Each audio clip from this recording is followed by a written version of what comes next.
নারীরা যখন এই আন্দোলনে যুক্ত হয়েছে আমরা দেখেছি তখন সেই আন্দোলন আরো একটা নতুন মাত্রা পেয়েছে।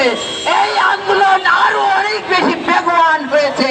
আর আজকে 8 মাস যেতে না যেতেই আজকে নারী সংস্কার কমিশন যখন তাদের রিপোর্ট দিল তখন আজকে নারীদের বিরুদ্ধে যে আচরণ করা হয়েছে তা অত্যন্ত ঘৃণ্য।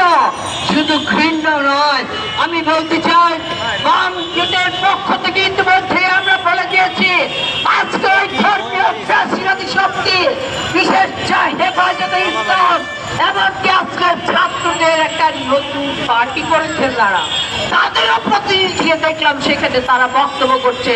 তারা দাঁড়িয়ে তারা বসে সেখানে তারা নারীর প্রতি অবমাননাকর আচরণ তারা শুনছে, নারীর প্রতি অবমাননাকর অশ্রাব্য ভাষায় তারা গালাগাল করছে।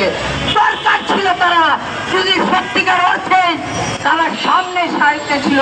এনসিপি যারা করেছে তারা তো আজকে 24-এ বড় অভ্যুত্থানের নেতৃত্ব দিয়েছে, কিন্তু আজকে আমরা দেখি সেই এনসিপি আজকে 24-এর গণ অভ্যুত্থানের মনে হয় বিপরীতে অবস্থান নিয়েছে।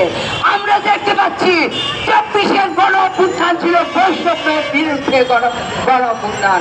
সকল মানুষে সকল রকম বৈষম্যের বিরুদ্ধে আমরা লড়াই করেছি, মানুষ লড়াই করেছে, জীবন আর সেই জন্য আমরা দেখতে পাচ্ছি বন্ধুরা বৈষম্যের বিরুদ্ধে স্লোগান দিয়ে বৈষম্যের আকাঙ্ক্ষা পোষণ করে আজকে যে গণ অভ্যুত্থান হলো সেই গণ অভ্যুত্থানের পর পরে আমরা দেখলাম নারীদেরকে যেন আজকে সামনে বসিয়ে দেওয়া হলো।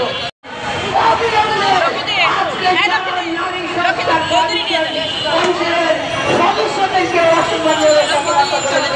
বাংলাদেশের সমস্ত নারীর করেছে তারা সবাই চিহ্নিত ব্যক্তি, তারা সবাই তাদেরকে মিডিয়াতে সমস্ত মিডিয়াতে তাদেরকে যাদের চেহারা আপনারা দেখতে পাবেন, তাদের নাম দেখতে পাবেন। এই সরকারের কাছে বলতে চাই চব্বিশে বড় অভ্যুত্থানের মধ্যে আপনি ক্ষমতা এসেছেন, 24-এর চেতনা রক্ষা করা আপনার রাজনৈতিক দায়িত্ব। শহীদের রক্তের সাথে শক্তি যারা নারীকে অপমান করেছে, নিপীড়ন করেছে, নির্যাতন করেছে, নারীদেরকে বলেছে নারী অশ্লীল ভাষায় এইগুলো মুখকে উচ্চারণ করা যায় না। আজকে ওই সমস্ত চিহ্নিত ব্যক্তিদেরকে অবিরুদ্ধে গ্রেফতার করুন এবং বিচার করুন। এই আহ্বান আমরা বামমুখের পক্ষ থেকে জানাচ্ছি বন্ধুরা। আর তা যদি না হয় আমরা বাংলাদেশের প্রত্যেকটা 64টা জেলায় নারীদের সমাবেশ করে আমরা দেখিয়ে দেব নারীদের দেশ কতটুকু, নারীদের সমাজ রাজ্যের গণতান্ত্রিক চেতনা কতটুকু। ইতিমধ্যে আমার শেষ কথাটি বলছি, আজকে এই ঘটনার পরে 11 জন নারী আমরা আজকে অনলাইনে কথা বলে তারপরে গতকাল আমরা মিটিং করে সিদ্ধান্ত নিয়েছি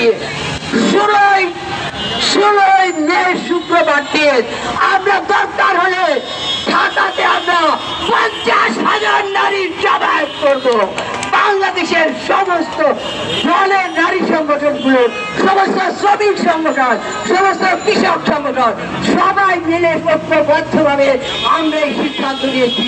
এই সিদ্ধান্ত কার্যকর করার জন্য সকল বন্ধুরা তৎপর থাকবেন এবং আবারও এই চিহ্নিত ধর্মীয় ফ্যাসিস্টদেরকে বিচার করে 24-এর গণ অভ্যুত্থানের চেতনাকে বলবৎ রাখার জন্য